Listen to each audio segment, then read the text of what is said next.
ওমর ইবনুল খাত্তাব রাদিয়াল্লাহু তাআলা আনহু জীবনের দিকে যদি আমরা তাকাই, হযরতে ওমর ইবনুল খাত্তাব রাদিয়াল্লাহু তাআলা আনহু আল্লাহ তাআলাকে কি পরিমাণ ভয় করত। আল্লাহর নবী সাল্লাল্লাহু আলাইহি ওয়াসাল্লাম মদিনায় যত মুনাফিক ছিল সকল মুনাফিকের লিস্ট করে এই লিস্টটা হযরতে হুযায়ফা রাদিয়াল্লাহু তাআলা আনহুর কাছে দিয়ে দিল। আর হুযায়ফাকে বলল, হুযায়ফা শোনো, এই যে লিস্ট তোমার কাছে দিয়ে দিলাম, আমি নবী আর তুমি ছাড়া যেন লিস্টির কথা কেউ না জানে। এই লিস্টির মধ্যে যার যার নাম আছে এই নামের কথা যেন কেউ বুঝতেও না পারে। তবে এই কথা সকলেই জানে, এই মদিনার মধ্যে যত মুনাফিক আছে সকল মুনাফিকের লিস্ট আমার ভাই হুযায়ফার কাছে আছে। তেমনি করে হযরতে উমর ফারুক রাদিয়াল্লাহু তাআলা আনহু তিনিও চিন্তিত হলেন, আমি তো জানি না আমি উমরের নামটা ওই লিস্টের মধ্যে আছে নাকি। এত পেরেশানি হযরতে উমরের। হযরতে উমর ফারুক রাদিয়াল্লাহু তাআলা আনহু তিনি যখন ঘরে যাইতো, ঘরে যাওয়ার পরে এত বেশি পেরেশানি তার ভিতরে কাজ করত। তার স্ত্রী বলতো, স্বামী গো কি হয়েছে? কয়েকদিন ধরে দেখি আপনি বড় চিন্তিত অবস্থায় থাকেন, কি হয়েছে? হযরত ওমর বলতে চায় না। এক পর্যায়ে স্ত্রী যখন পীড়াপিড়ি করেছে, স্ত্রীর কাছে হযরত ওমর বলে দিয়েছে, আমি তো জানি না ওই লিস্টের ভিতরে আমি ওমরের নামটা আছে নাকি। হযরত ওমর ফারুক রাদিয়াল্লাহু তাআলা আনহু হযরত হুযায়ফা রাদিয়াল্লাহু তাআলা আনহুর কাছে চলে গেছে, ভাই হুযায়ফা, তোমার কাছে যে নবীজি মুনাফিকের লিস্ট দিয়েছে, ভাই বলো তো ওই লিস্টের ভিতরে আমি উমরের নামটা আছে নাকি। কেমন সাহাবী ছিল যে নাকি দুনিয়াতে জান্নাতের সার্টিফিকেট পেয়েছে, দুনিয়াতে জান্নাতের সার্টিফিকেট পাওয়ার পরেও তার দিলের ভিতরে ভয়, না জানি ওই লিস্টের ভিতরে যদি আমি উমরের নামটা থেকে যায়, আল্লাহর ঘোষণা অনুযায়ী আমি জাহান্নামী হয়ে যাব। আমার আল্লাহ রাব্বুল আলামিন কোরআনুল কারীমের ভিতরে বলেছেন, ইন্নাল মুনাফিকিনা ফিদ দারকিল আসফালি মিনান নার, মুনাফিকদের বাসস্থান হবে জাহান্নামের সর্বনিম্ন স্তরে। জাহান্নাম তো এমনি নিম্ন মানে একটা জায়গা, আবার ওই জাহান্নামের নিম্ন মানের স্থান হবে তা মুনাফিকের জায়গা। আমার ভাইরা, আমার বন্ধুরা, হযরত ওমরের বড় পেরেশান, এত বেশি পেরেশানির কারণে হযরত ওমরের রাত্রেবেলা ঘুম হয় না। ভাই হুযায়ফার কাছে গিয়ে বলেছে, কিন্তু ভাই হুযায়ফা বলে না। ভাই হুযায়ফা বলে, যেই রাসূল আমাকে নিষেধ করেছে, আমি যদি এখন আপনার এই লিস্টের ঘোষণা আমি দিয়ে দেই, তাহলে তো আমি নিজেও মুনাফিকদের অন্তর্ভুক্ত হয়ে যাব। হযরত হুযায়ফা নাম আর বলল না। হযরত ওমরের পেরেশানি শুধু বেড়ে যায়। এরকম ভাবে কয়েকদিন যাওয়ার পরে হযরতে ওমর ইবনুল খাত্তাব রাদিয়াল্লাহু তাআলা আনহুর দিলের ভিতরে একটা কৌশল জাগলো। হযরত ওমর এবার গিয়ে ভাই হুযায়ফার কাছে গিয়ে বলতেছে, ভাই হুযায়ফা শোনো, আমি যদি ওমর ইন্তেকাল করি, আমি যদি দুনিয়ার জমিন থেকে বিদায় নিয়ে চলে যাই, ও ভাই হুযায়ফা, তুমি কি আমি ওমরের জানাজায় কি শরীক হবা নাকি? এবার হুযায়ফা বলে, আপনার মতো একজন সাহাবী, আপনার মতো জলিলুল কদর একজন সাহাবী দুনিয়ার জমিন থেকে চলে যাবে, আর আমি হুযায়ফা আপনার জানাজায় অংশগ্রহণ করব না, এটা কোনোদিন হতে পারে না। হযরত ওমর ইবনুল খাত্তাব রাদিয়াল্লাহু তাআলা আনহু চোখের পানি ছেড়ে দিয়ে আনন্দ চিত্রে কান্না শুরু করে দিল, আর বলতে লাগলো, ভাই হুযায়ফা, কয়েকদিন পূর্বে আমি তোমাকে একটা প্রশ্ন করেছিলাম, সেই প্রশ্নের জবাব আজকে আমি পেয়ে গেছি। সুবহানাল্লাহ। হযরত হুযায়ফা কিছুই বুঝল না, কিভাবে সে প্রশ্নের উত্তর পেয়ে গেল। হযরত ওমর বলে, ভাই শোনো, কয়েকদিন পূর্বে তোমার কাছে আমি একটা প্রশ্ন করেছিলাম, নবীজি যে মুনাফিকের লিস্ট তোমার কাছে দিয়েছে ওই লিস্টের ভিতরে আমি উমরের নামটা আছে নাকি, কিন্তু তুমি বলো নাই। কিন্তু আজকে তুমি সাক্ষ্য দিয়েছ আমি উমর যদি দুনিয়ার জমিন থেকে চলে যাই তাহলে তুমি আমি উমরের জানাজায় শরীক হবা। সুতরাং আমি বুঝতে পেরেছি কোন সাহাবী মুনাফিকের জানাজায় অংশগ্রহণ করতে পারে না। তুমি যেহেতু অংশগ্রহণ করবা আমি উমরের জানাজায়, আমি বুঝতে পারলাম ওই লিস্টের ভিতরে আমি উমরের নামটা নাই। সুবহানাল্লাহ। জান্নাতি হওয়ার পরেও দিলের ভিতরে আল্লাহর ভয় কেমন ছিল, জাহান্নামকে কি পরিমাণ ভয় করত। আজও যদি পৃথিবীর মানুষের দিলের ভিতরে আমার ওই আল্লাহর ভয় থাকতো, পৃথিবীর কোন মানুষ আল্লাহর আইনের বিরুদ্ধে কোনো কাজ করতে পারতো না। ঠিক না বেঠিক কথা বলে? আছে আমাদের দিলের ভিতরে ওই ভয় আছে। আল্লাহ তাআলা তাদের ব্যাপারে এমনি এমনি বলে নাই, রাদিয়াল্লাহু আনহুম ওয়া রাদু আন। তাদের ব্যাপারে কোরআনের আয়াত আল্লাহ এমনি নাজিল করে নাই, বরং তাদের খোদাভীতি, তাদের ভিতরে আল্লাহর মহাব্বত, আল্লাহর ভালোবাসা, আল্লাহর ভয় যে পরিমাণ ছিল, এই পরিমাণ হওয়ার কারণে আল্লাহ তাআলা তাদের সম্মান দুনিয়া এবং আখিরাতে বাড়াইয়া দিয়েছে। জোরে বলেন সুবহানাল্লাহ। আমার আল্লাহ রাব্বুল আলামিন কোরআনুল কারীমের ভিতরে বলে, হে পৃথিবীর মানুষেরা তোমরা শোনো, আমি আল্লাহকে তোমরা কেমনে ভয় করবা। আল্লাহ রাব্বুল আলামিন বলে, ইয়া আইয়ুহাল্লাযীনা আমানুত্তাকুল্লাহা হাক্কা তুকাতিহ। আমি আল্লাহ রাব্বুল আলামিনকে তোমরা ভয় করার মতো ভয় করো। ভয় করার মতো ভয় করা লাগবে। আমরা তো এমন ভয় করি, যখন আমাদের সামনে সিকিউরিটি গার্ড থাকে তখন শুধু ভয় করি। ঠিক না ঠিক বলিনি? পুলিশে যখন ডান্ডা নিয়ে দাঁড়ায় থাকে তখন হইলো আমরা সদা হয়ে থাকি, কিন্তু পুলিশও গেছে বাস।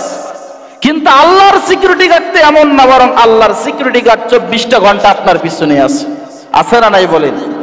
কিরামান কাতিবিন নামে দুইজন ফেরেশতা আছে। কয়টা? দুইটা। আছে না নাই? দেখছি কোনদিন? শুনেছি, বিশ্বাস করি। তাহলে একথা আপনাকে বিশ্বাস করা লাগবে, গোপনেও যদি গুনাহ করেন তারা আপনার অপরাধগুলো লেখে।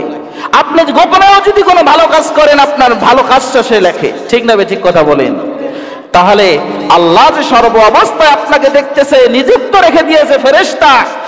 আপনি আজকে আপনার জবান দিয়ে যা বলতেছেন, আপনার হাত দ্বারা আপনি যা করতেছেন, আপনার চোখ দ্বারা আপনি আজকে যা করতেছেন, সব কিছু দেখতেছে কে? ফাঁকি দেওয়ার সুযোগ আছে? এই জন্য জবানটাকে হেফাজত করা লাগবে। জবানটা এমন একটা নেয়ামত, এমন একটা নেয়ামত, এই নেয়ামতের খেয়ানত আমরা মুহূর্তেই করে ফেলি। সামনে এক কথা, পিছনে গেলে আরেক কথা। আছে না নাই বলেন? কিন্তু আল্লাহর ঘোষণা মনে রাখা লাগবে। আল্লাহ রাব্বুল আলামিন বলেন, মা ইয়ালফিযু মিন কাওলিন ইল্লা লাদাইহি রাকীবুন আতীদ। বান্দা, জবান দ্বারা তুমি যাই বলো না কেন, তোমার কথাগুলো রেকর্ড করার জন্য তোমার সাথে প্রহরী নিযুক্ত করে দিয়েছে। আল্লাহু আকবার বলেন। তাহলে জবান দ্বারা যাই বলি না কেন, গোপনেই বলি, সামনেই বলি, পিছনেই বলি, রেকর্ড করে দেয় কে? আল্লাহ। ফাঁকি দেওয়ার সুযোগ আছে? কিন্তু যদি বান্দার দিলের ভিতরে আল্লাহর ভয় চলে আসে, দিলের ভিতরে যদি আল্লাহর ভয় আসে, বান্দা যেমন প্রকাশ্যেও গুনাহ করার সাহস পায় না, মানুষের পরনিন্দা করার সাহস পায় না, বান্দার দিলের ভিতরে আল্লাহর ভয় আসলে যেমনি করে বান্দা মানুষের সামনে গীবত করে না, পিছনেও গেলে বান্দা গীবত করবে না। ঠিক না ভাই? ঠিক বলে? কেন করে? আল্লাহর ভয় নেই। আল্লাহর ভয় দিল থেকে বের হয়ে গেছে। বান্দারে ভালো করে মনে রাখা লাগবে, পৃথিবীতে কেউ দেখবো না, আল্লাহর সামনে কিয়ামতের ময়দানে দাঁড়ানো লাগবে। ওই কিয়ামতের ময়দানকে ভয় করা লাগবে। কিয়ামতের ময়দানে বান্দা তোমার আমল যদি ভালো না হয়, আল্লাহ রাব্বুল আলামিন আপনাকে আমাকে জাহান্নামে নিক্ষিপ্ত করবে। আর যদি আমলগুলো ভালো হয়ে যায়, আল্লাহ রাব্বুল আলামিন আপনার আমার জন্য জান্নাতের ফয়সালা করে জান্নাতের মেহমান বানায়া দিবে। এই জন্য এক নাম্বার আমরা কাকে ভয় করব?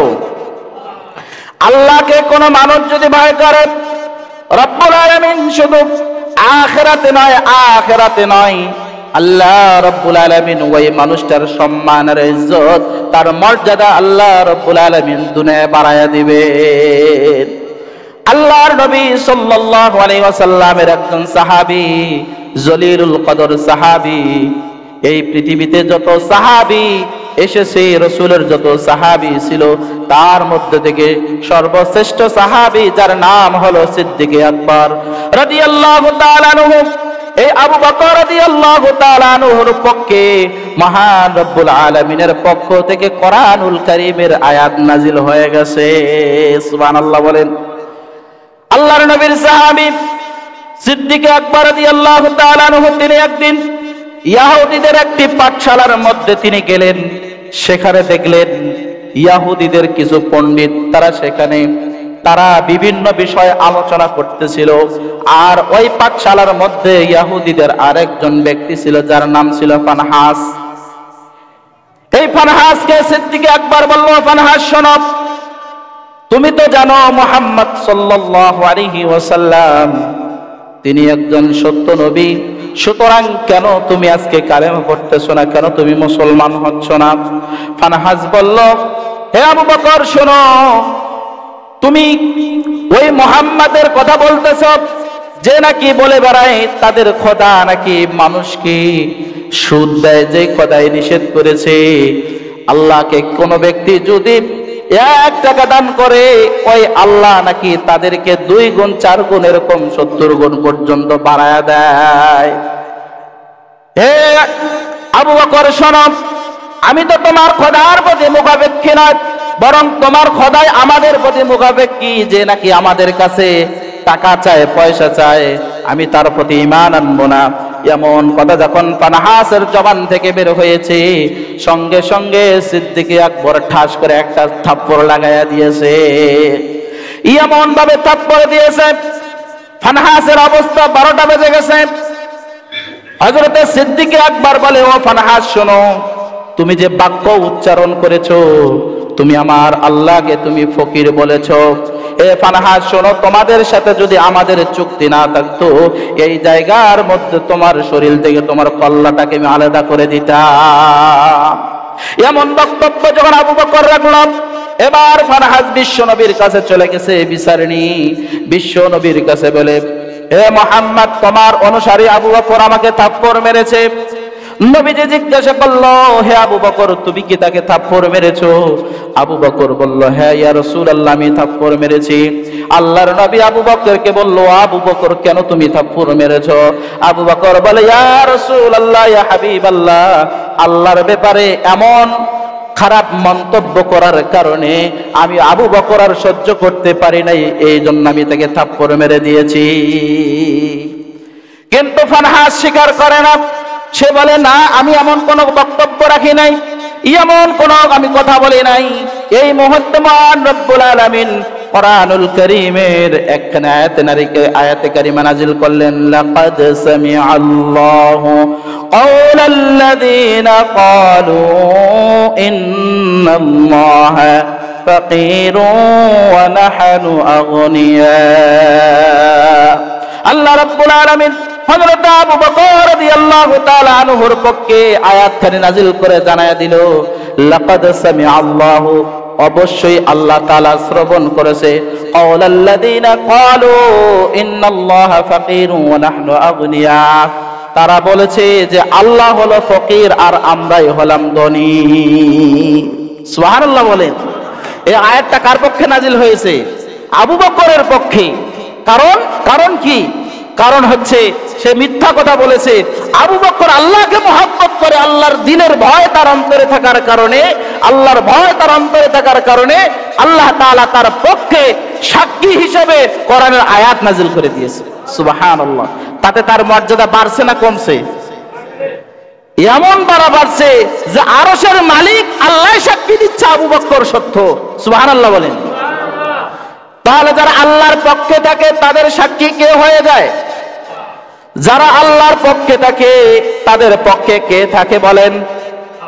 এই জন্য আল্লাহর পক্ষে থাকা লাগবে, আল্লাহর ভয় দিলের ভিতরে থাকা লাগবে। আল্লাহর ভয় যদি বান্দার দিলের ভিতরে থেকে যায়, আমার আল্লাহ রব্বুল আলামিন ওই বান্দার হয়ে যায়। সুবহানাল্লাহ। 2 নাম্বার যে বিষয়টা আল্লাহ তাআলা বলেছে, আবতাগু ইলাইহিল ওয়াসিলা, আল্লাহ তাআলা বলেছে তোমরা ওয়াসিলা তালাশ করো। কি তালাশ করো? ওসিলা তালাশ করো। কোন ভালো কাজের মাধ্যমে তোমরা ওসিলা তালাশ করো।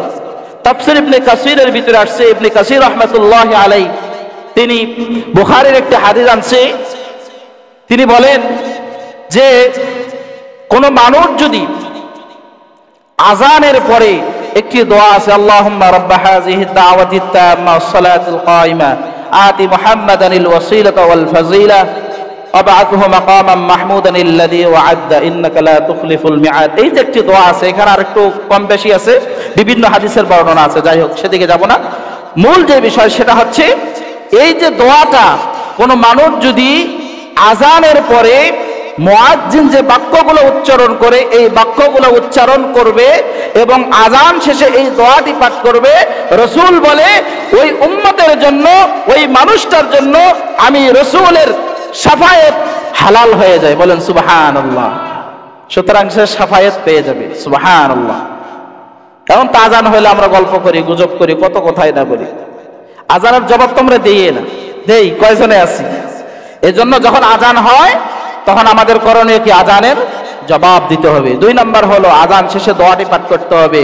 3 নম্বর রাসূল বলেছে যে আযান শেষে দোয়া পড়ার পরে তোমরা দরুদ পাঠ করবা। কি পাঠ করবা? দরুদ পাঠ করবা। আমরা যে যে দরুদে পাই সেই দরুদটা পাঠ করব।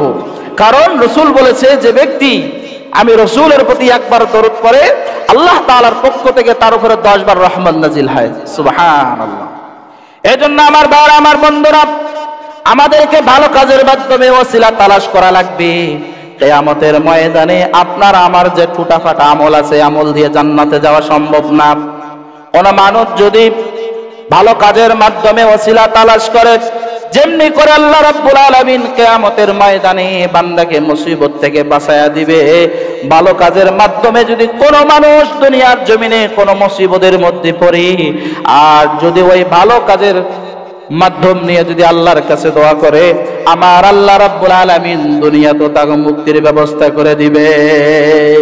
বনি ইসরাইলের জামানাত, হাদিসটি বুখারীর বর্ণনায় আসছে, বনি ইসরাইলের জামানায় 3 জন লোক কোন কোথায় যেন যাচ্ছিল, হঠাৎ করে বৃষ্টি চলে আসছে। পাশে দেখতে পেলে একটি পাহাড়, পাহাড়ের মধ্যে একটি গুহা, গুহার ভিতরে প্রবেশ করেছে। গুহায় মাত্র প্রবেশ করেছে, সঙ্গে সঙ্গে উপর থেকে একটা পাথর এসে ওই গুহার মুখটা বন্ধ হয়ে গেছে। গুহার মুখটা যখন বন্ধ হয়ে গেছে, 3 জন মানুষ এত ঠেলাঠেলি করে, কোনোভাবেই পাথর সরে না, কোনোভাবেই কাজ হয় না।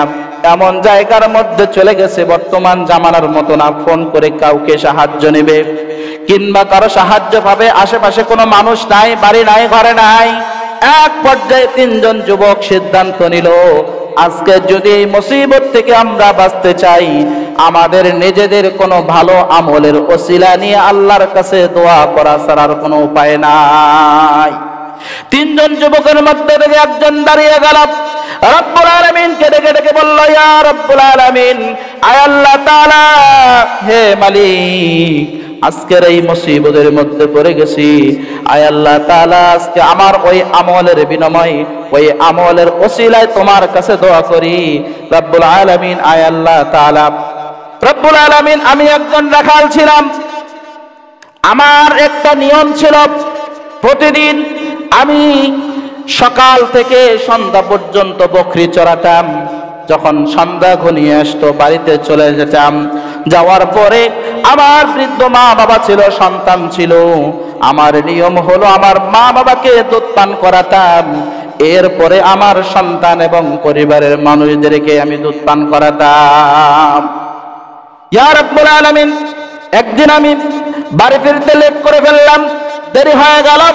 বাড়িতে গিয়ে দেখি আমার মা এবং আমার বাবা ঘুমিয়ে পড়েছে। আমি দুধ দহন করলাম, আমার মা বাবা ঘুমিয়ে যাওয়ার কারণে আমি তাদের ঘুমের ভিতরে ডিস্টার্ব যাতে করে না হয় এজন্য আমি জাগ্রত করলাম না। আমি দুধের পেয়ালা নিয়ে আমার মায়ের এবং বাবার মাথার সামনে বসে রইলাম আর অপেক্ষা করতে শুরু করলাম কখন আমার মা আমার বাবা ঘুম থেকে জাগ্রত হবে আর দুধ পান করাবো। এমন অবস্থায় আমি রাত্রি যাপন করতেছিলাম। কিন্তু আমার ছোট্ট ছোট্ট বাচ্চাগুলো এত ক্ষুধার্ত ছিল, এত তাদের ক্ষুধা ছিল, ক্ষুধা থাকার কারণে তারা কান্নাকাটি শুরু করে দিল। আমি তাদের বাবার কাছে কাকুতিয়ার মিনতি করা শুরু করে দিলাম, কিন্তু আমি আমার নিয়ম ভঙ্গ করলাম না। আমি এরকম ভাবে রাত কাটিয়ে দিলাম। যখন ফজর হয়ে গেল আমার মা বাবা ঘুম থেকে জাগ্রত হলো, তাদেরকে দুধ পান করার পরে আমি আমার সন্তানদেরকে খেতে দিয়েছি। এই যুবক বলে, ইয়া রাব্বুল আলামিন, এই যে একটা ভালো কাজ কেবলমাত্র আল্লাহ আমি তোমার সন্তুষ্টির জন্য করেছি, আল্লাহ এটা যদি তোমার সন্তুষ্টির জন্য হয়ে থাকে তাহলে আল্লাহ এই ভালো কাজের বিনিময়ে, এই ভালো কাজের ওসিলায় আল্লাহ তুমি আজকে আমাদেরকে মুসিবত থেকে মুক্ত করে দাও। এই দোয়া করার সাথে সাথে পাথরটা একটুখানি সরে গেছে, সুবহানাল্লাহ বলেন। কিন্তু বের হওয়া সম্ভব নয়। দ্বিতীয় নাম্বার, যুবক দাঁড়িয়ে গেছে রব্বুল আলামিনের কাছে বলে, ইয়া রব্বুল আলামিন, আমার একটা সুন্দরী চাচাতো বোন ছিল, দীর্ঘদিন ধরে তাকে আমি কুকর্মের জন্য প্রস্তাব দিতাম, কিন্তু আমার চাচাতো বোন কোনোভাবেই রাজি হতো না। এক পর্যায়ে রাজি হয়ে গেল একটি শর্তে। আমাকে বলল, তুমি যদি 100 দিনার নিয়ে আসতে পারো তাহলে তোমার সাথে আমি কুকর্মে লিপ্ত হব। আমি অনেক কষ্ট করে 100 দিনার আমি জোগাড় করলাম। আমি যখন এই দিনারগুলো নিয়ে আমার চাচাতো বোনের 2 রানের উপরে উঠে বসলাম, এমন সময় আমার চাচাতো বোন আমাকে ডেকে ডেকে বলল, ও যুবক শোনো, ওই আল্লাহকে ভয় করো, এই 4 দেয়ালের ভিতরে কেউ দেখতে না পারে কিন্তু আমার আল্লাহ তো দেখতেছে, সুতরাং অবৈধভাবে তুমি আমার সতীত্বটাকে নষ্ট করে দিও না।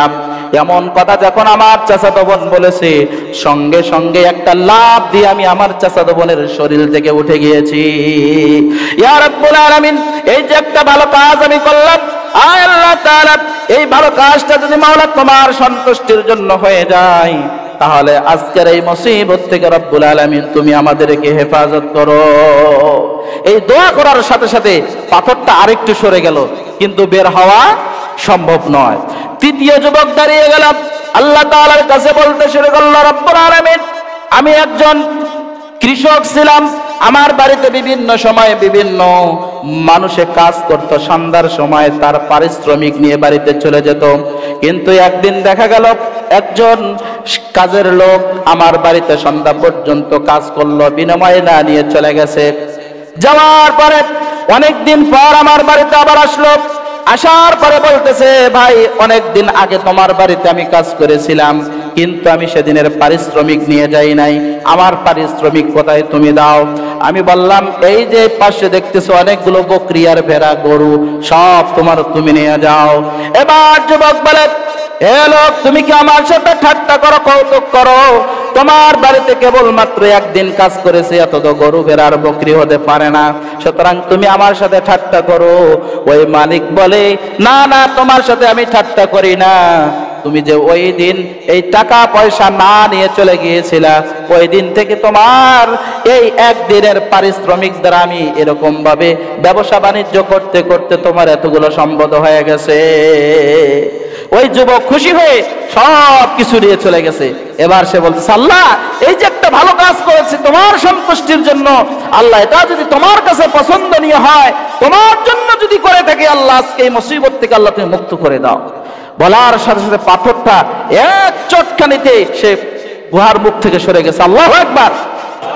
তাহলে দেখেন, ভালো কাজ, ভালো কাজের মাধ্যমে মানুষ যখন দুনিয়ার মুসিবতের সময়ে দোয়া করে, কবুল করে কে? মুক্ত করে দেয় কে? আল্লাহ। এজন্য ভালো কাজের দরকার আছে না নাই বলেন? তো এই ভালো কাজ ছাড়া এমন দুনিয়ার মানুষ মুসিবত থেকে বাঁচতে পারে না। হাসরের ময়দান যেখানে আল্লাহ তাআলা ন্যায়ের পাল্লা কায়েম করবে, সুতরাং সেখানে ফাঁকিবাজি করার আর কোনো সুযোগ থাকবে না। সুতরাং আমাদেরকে নেক আমল করা লাগবে, ভালো কাজ করা লাগবে, ঠিক কিনা কথা বলেন? 3 নম্বরে আরেকটা কথা, সেটা হচ্ছে কি, ওয়াজাহিদু ফি সাবিলি, আল্লাহ রাস্তায় জিহাদ করা। এখানে লম্বা আলোচনা আছে, আমি সেদিকে যাব না, শুধু সংক্ষিপ্ত শব্দের অর্থের একটা ব্যাখ্যা করে দেই। আল্লাহ রাস্তায় জিহাদ, বর্তমান তো জিহাদের কোনো অবস্থা নাই, আছে নাই, তো তাহলে আমরা কোথায় জিহাদ করব? জিহাদের অনেক সংজ্ঞা আছে, তার ভিতর থেকে এটা একটা সংজ্ঞা, সেটা কি?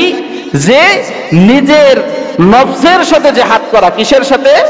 নিজের নফসের সাথে। আপনার নফস চায় যে শীতের দিন অনেক ঠান্ডা, ফজরে ঠান্ডা পানি দিয়ে ওযু করে মসজিদে যাইবা, দরকার নাই, একটু ঘুমাও। এই যে আপনার নফসের সাথে আপনি জিহাদ করলেন, ঘুম থেকে জাগ্রত হলেন, এটাই হচ্ছে সব থেকে বড় জিহাদ। কথা বলেন ঠিক না ঠিক? এই জন্য আমরা যদি এই তিনটা কাজ করতে পারি, আল্লাহ তাআলা বলেছে লাআল্লাকুম তুফলিহুন, তোমরা সফল হয়ে যাবা, তোমরা কামিয়াব হয়ে যাবা, আল্লাহ তাআলার কাছে তোমরা দামি হয়ে যাবে। বলেন সুবহানাল্লাহ। তাহলে এই আয়াতের সংক্ষিপ্ত আকারে কিছু কথা বললাম। আল্লাহ রাব্বুল আলামিন আমাদের সকলকে সংক্ষিপ্ত কথার উপরে সর্বপ্রথম আমি গুনাহগারকে আমল করার তৌফিক দান করুক, এবং আমার সকল মুসল্লি ভাইদেরকে আমল করার তৌফিক দান করুক। সকলে বলে আমিন। ওয়া আখিরু দাওয়ানা আনিল হামদুলিল্লাহি রাব্বিল আলামিন।